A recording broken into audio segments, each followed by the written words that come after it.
এই পাগলা তোর ফ্যান লাগবো না? এই ফ্যান কই লাগাইছে দেখ, তুই কই লাগাবি লাগাইলো।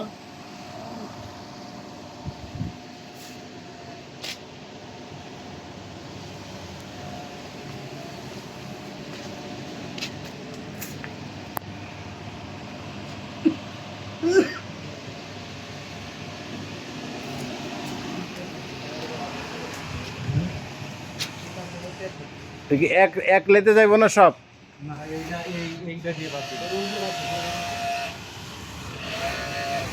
মফিজুল ভাইয়ের কাপড় তো আর নাই, তুই লের মাথা বাঁকা করতেছিস কে? এই এমনি বাঁকা হয় কেন?